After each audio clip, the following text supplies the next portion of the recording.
नमस्कार, knocking-news.com में आपका स्वागत है। मैं हूं गिरिजेश वशिष्ठ। पाकिस्तान को $3 अरब का पैसा मिल गया है, समझ लीजिए लोन मिल गया है IMF से $3 अरब, जिसमें $1.2 अरब तुरंत रिलीज कर दिए जाएंगे। यानी इस पूरे कांड को अंजाम देने के बावजूद पाकिस्तान को IMF से भर भर के लोन मिल रहा है। अभी ये समझेंगे कि इसमें भारत ने क्या किया, इसको रोकने के लिए क्या किया, क्योंकि 15-20 दिन का समय तो हमारे पास है ही। जब से ये तनाव शुरू हुआ है, जब से पहलगाम हुआ है, हम इस बीच में बहुत सारी लॉबिंग कर सकते थे, बहुत सारे लोगों को समझा सकते थे, तर्क रख सकते थे, बहुत सारे मौके थे। और आखिर में भारत ने भी इस मामले में अपनी राय क्या व्यक्त की है, इसको हम आगे जाके समझेंगे। पाकिस्तान को जो लोन मिला है, इसमें सऊदी अरब की 2 अरब की जो जमा राशि है वो मिलेगी, संयुक्त अरब अमीरात UAE से 1 अरब की जमा राशि मिलेगी, चीन से 3.5 अरब की द्विपक्षीय सहायता मिलेगी और ADB यानी एशियन डेवलपमेंट बैंक से 500 मिलियन यानी 500 मिलियन मतलब $50 करोड़ की एक सहायता मिलेगी।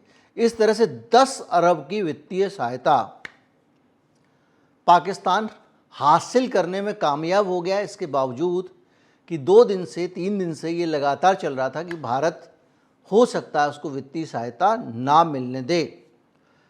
अब ये जो विशेषज्ञ हैं वो ये मानते हैं कि इससे उसको आर्थिक संकट से मिलने में मदद मिलेगी और ये भी है कि चूंकि 1.2 अरब पैसा तुरंत उसको मिलने वाला है, तो उसको हो सकता है कि लड़ाई लड़ने में भी इस पैसे का मिसयूज़ करने का उसको मौका मिले।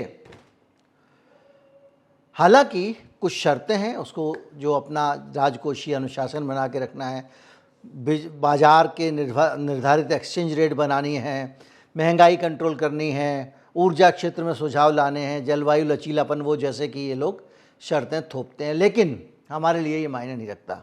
हमारे लिए मायने ये रखता है $10 अरब पाकिस्तान की जेब में आने वाला है, हमारे होते हुए आने वाला है। तो भारत ने क्या किया, भारत ने इसको रोकने के लिए क्या किया? ये जो बेल आउट प्लान है, इससे पाकिस्तान को क्यों नहीं रोका जा सका, इसको समझेंगे। लेकिन पहले भारत ने क्या किया?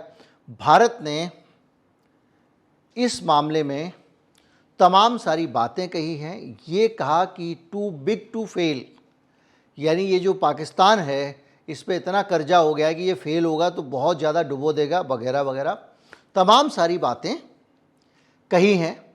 और युद्ध में ये आशंका भी जताई है कि ये धन इस्तेमाल हो सकता है।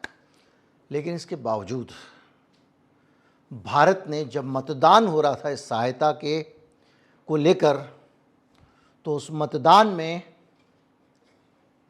भारत ने पाकिस्तान का विरोध नहीं किया, कहें कि पाकिस्तान के खिलाफ वोट नहीं डाला। तो क्या समर्थन में डाला? समर्थन में भी नहीं डाला। भारत ने उस मतदान से एब्सटेन कर गया, मतदान का बहिष्कार कर दिया। बोलते हैं कि भैया ना हम इसके पक्ष में ना खिलाफ हैं मतदान में। वैसे बहुत लंबे सर चौड़ी बातें कही हैं, तो मुंह से तो बहुत कुछ बोला है, लेकिन जहां एक्शन लेने की बात थी उस पे चुप हो गया। कई जानकारों से बात हुई जो राइट माइंडेड है, उनसे भी पूछा। उनका कहना यह था कि भाई ये इसलिए किया होगा कि हो सकता है हम उनको वोटिंग में इस सहायता को रोकने की हालत में ना हो। तो मैंने कहा भाई अगर रोकने की हालत में नहीं है तो हमारा वोट ही तो बेकार जाता। कम से कम ये रजिस्टर तो कराते कि 2025 में भारत ने अपने 26 लोगों की बेकसूर पर्यटकों की जान लेने के दंड के तौर पे मांग की थी कि इनको आर्थिक सहायता ना दी जाए, बेल आउट पैकेज ना दिया जाए। लेकिन भारत ने एब्सटेन नहीं किया। फिर एक लॉजिक ये आया कि बहुत सारे देश पाकिस्तान के समर्थन में खड़े हुए थे। अमेरिका खड़ा हुआ था, यूरोप पूरा खड़ा हुआ था, चीन खड़ा हुआ था। ऐसे में आप खिलाफ वोट देते तो ठीक नहीं रहता। तो मैंने कहा ये कौन सा नया नियम ला रहे हो भैया? अगर खिलाफ वोट देने से हमारे क्या अमेरिका नाराज हो जाएगा? भाई अब सबकी अपनी राय है, फिर हमसे वोट ही क्यों दिला रहे हो अगर आप ही को हमको खुश रखना है तो? और ये सारे देश उसको सपोर्ट क्यों कर रहे हैं इतना बुरा हाल होने के बावजूद? 15 दिन में आपने क्या किया? ये बहुत सारे सवाल हैं, लेकिन ये दौर ऐसा है, इसमें इन सारे सवालों को पूछने का मतलब अच्छा नहीं है। इसका मैसेज हो सकता है कुछ और जाए। लेकिन जिस दिन हम पाकिस्तान को ये सहायता मिलने दे रहे थे, हमने कोई वोट उसके खिलाफ नहीं डाला, सिर्फ जुबानी तौर पे निंदा की, उसी दिन पाकिस्तान भारत के साथ क्या कर रहा था, ये जो मैं बता रहा हूँ, ये वो लमतरानी नहीं है जो हमारे चैनलों पे चल रही है, कोई बकवास नहीं है इसमें। 100% 100% वो खबर है जो कन्फर्म और सही है। भारत ने लगातार भारत के नागरिक ठिकानों पे, भारत के अंदर पाकिस्तान ने हमले किए हैं, बम गिराए हैं, मिसाइल छोड़ी हैं और ड्रोन गिराए हैं। चीनी मिसाइल बाकायदा भारत की धरती पे गिरी है और उसके फ़ोटो वोटो सारे आ चुके हैं। जो विदेश मंत्रालय की प्रेस रिलीज है उसमें जो बताया गया है वो मैं आपको बता रहा हूँ। भारत के ऊपर पाकिस्तान ने फिर ड्रोन से हमला किया। बड़ी संख्या में ड्रोन उसने भारत के ऊपर छोड़े, जिसमें जम्मू कश्मीर, पंजाब और राजस्थान में ड्रोन देखे गए हैं। जम्मू कश्मीर के सांबा, पठानकोट और फिरोजपुर पंजाब और राजस्थान के जैसलमेर में ड्रोन देखे गए हैं। विस्फोट हुए हैं। बाड़मेर और पोखरन में कई धमाके सुने गए हैं। ये काम उस दिन पाकिस्तान कर रहा था जिस दिन हम उसको IMF से जो कर्जा मिल रहा था, उसको $10 अरब जो मिले हैं, उसमें वोटिंग में एब्सटेन कर रहे थे, अनुपस्थित रह रहे थे। फिरोजपुर में 3 लोग घायल हो गए हैं ड्रोन के हमले में। पाकिस्तान ने 300-400 ड्रोन की मदद से भारत के अंदर 7 और 8 मई की दरमियानी रात को घुसने की कोशिश की। 36 स्थानों को 400 ड्रोन से निशाना बनाया उसने। हमारे S-400 ने ज़्यादातर हमलों को नाकाम कर दिया।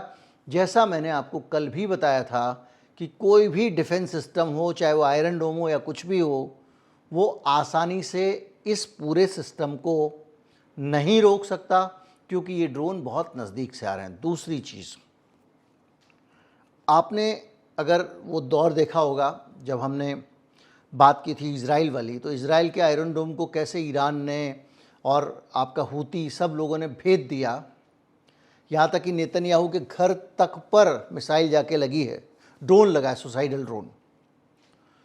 तो वो कैसे हुआ? होता क्या है कि भाई एक सिस्टम है, वो डिटेक्ट कर रहा है। उसने एक जगह देखा कि इस जगह से आ रहे हैं ड्रोन या हवाई जहाज आ रहे हैं, और उसने उस जगह मिसाइल दागनी शुरू कर दी। अब उसका सिस्टम का ध्यान उस तरफ है, उस पीछे से अगर कोई 4 मिसाइल और डाल दे तो सिस्टम कहीं ना कहीं तो चूक खाएगा। ईरान ने यही तो किया, पहले छुटकुट पिटकुट भेजा कुछ, और उसकी तरफ जैसे ही उनका जो आयरन डोम लगा, पीछे से बड़ी मिसाइल फेंक दी। तो अभी जो सिचुएशन है उसमें ड्रोन मिस हुआ है। अब ये जो आर्मी का मानना है कि इन्होंने ये जो ड्रोन भेजे हैं, ये तुर्की के बने हुए एसीगार्ड सोंगर करके मॉडल होते हैं, वो हैं एसिस गार्ड सोंगर। अब एसिस गार्ड सोंगर ने आके ही हमला किया। अब ये एक चीज़ और भी है, चाइनीज़ मिसाइल भी मिली है, मतलब चाइना भी उसके साथ मिला हुआ है। बहरहाल इसका मकसद जो बताया गया है वो 2 बताए गए हैं। ये ड्रोन हमला करने से ज़्यादा भारत की तह लेने आए थे, भारत के अंदर की जान, जैसे हमारा S-400 डिफेंस सिस्टम। जैसे मैंने बताया कि आयरन डोम के मामले में हुआ क्या, S-400 में अगर एक साथ कई ड्रोन आए, ये आए वो आए, तो क्या होगा, ये परखने के लिए ड्रोन वहाँ से भेजे गए हैं, ऐसा हमारे देश की सरकार का मानना है। ये उनके स्टेटमेंट से बता रहा हूँ मैं आपको। इसके अलावा खुफिया जानकारी भी जुटा सकते हैं ड्रोन के, उसमें कैमरे वैमरे लगे होते हैं, उससे बहुत सारी जानकारी, डिप्लॉयमेंट वगैरह पता कर सकते हैं। और ये जो है, और फिर कह रहा हूँ कि जब एब्सटेन रहे आप जिस दिन, उस दिन ये किया है, भारत के प्रधानमंत्री को दोबारा से NSA को बुला के और विदेश मंत्री को बुला के, रक्षा मंत्री को बुला के और चीफ ऑफ डिफेंस स्टाफ को बुला के और तीनों सेना प्रमुखों को बुला के नए सिरे से सिचुएशन का रिव्यू करके अगला कदम उठाने का फैसला करना पड़ा है और अब अगले लेवल पे लड़ाई ले जाने की ज़रूरत पड़ गई है। पाकिस्तान इतनी उद्दंडता पर उतारू है। विदेश मंत्रालय ने अपनी प्रेस कॉन्फ्रेंस में साफ साफ कहा, सोफिया कुरैशी ने पढ़ा उस बयान को, कि नागरिक विमान जो होते हैं, मतलब जो हवाई जहाज आदमियों को इधर से उधर ले जाने के लिए होता है, पैसेंजर्स को, सामान्य विमान जिसमें हम आप जाते हैं, उसका इस्तेमाल ये इन वहाँ पर किया सीमा पे। और ये अपने आप में इसलिए गंभीर है क्योंकि इंटरनेशनल कन्वेंशन के खिलाफ है। पूरी दुनिया में आप ऐसे विमानों का मिसयूज़ नहीं कर सकते, क्योंकि अगर आप ऐसे विमानों का मिसयूज़ करेंगे और धोखे से अगर दुश्मन की मिसाइल ने उसको भेद दिया तो कितने नागरिक मारे जाएंगे।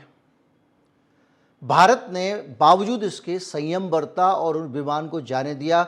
उसका रिकॉर्ड आज प्रेस कॉन्फ्रेंस में पेश किया गया। इसके साथ साथ जम्मू में सायरन, ब्लैकआउट सब कुछ चल रहा है और अंधेरा छाया हुआ है। लोगों को वहाँ के मुख्यमंत्री फारूक अब्दुल्ला ने कहा है कि ज़बरदस्त गोलीबारी की आवाज़ें आ रही हैं, लोगों को संयम और सतर्कता से काम लेना चाहिए। सेना ने भी कहा है कि पैनिक में ना आए। जो बॉर्डरिंग स्टेट हैं, जो सीमा से लगे हुए राज्य हैं, उनके लोगों से कहा है कि ये गतिविधियां होंगी, इसमें आप घबराएं नहीं, परेशान ना हों, लेकिन बिलावजह सड़क पे भी ना निकलें, सुरक्षित स्थान पे अपने घरों के अंदर रहें और ज़्यादा बाहर ना घूमें, सड़कों पे ना आएँ। ये अपील इसलिए की जा रही है क्योंकि उस तरफ से वो देश जिसको 10 अरब डॉलर मिले हैं, वो भारत के ऊपर इस तरह के हमले कर रहा है। अफसोस कि फिर मैं कहूँगा, जो शासन तंत्र में बैठे हुए लोग होते हैं, उनके लिए आम नागरिकों की जान की कोई कीमत नहीं होती। वरना पाकिस्तान कम से कम ऐसी हरकतें ना करता तब जब उसके यहाँ सऊदी अरब से मेहमान आए हुए हैं और उनके साथ कुछ नेगोशिएशन चल रहा है। तब नहीं करता जिस दिन भारत एब्सटेन कर रहा है, उसकी सहायता को रोक नहीं रहा है, तब कम से कम शर्म बरतता। लेकिन वो नहीं मान रहा है। बहरहाल जो भी है सिचुएशन, वो यही है अभी तक के डेवलपमेंट। बहुत संयम बरतते हुए, बहुत ज़्यादा जानकारियाँ ना इसमें शामिल करते हुए, मैं आपसे ये कहूँगा कि युद्ध जो है वो फिर युद्ध की स्थितियाँ ना बने। भारत ऐसे संयम से काम लेता रहे। दुनिया की ताकतें इस युद्ध को डिफ्यूज़ करने की कोशिश करें। पाकिस्तान भले ही कितना भी गिर जाए, अभी तक का जो भी नुकसान पाकिस्तान का हुआ है, या भारत का भी मान लीजिए जो भी हुआ है, वो नुकसान ना के बराबर है जो युद्ध छिड़ेगा और उस पर नुकसान होगा। बेहतर हो कि आतंकवाद के समर्थन की नीति से पाकिस्तान पीछे आए और ये दुनिया एक बेहतर जीने लायक दुनिया बने और शासकों को सद्बुद्धि दे ऊपर वाला। नमस्कार, जय हिंद।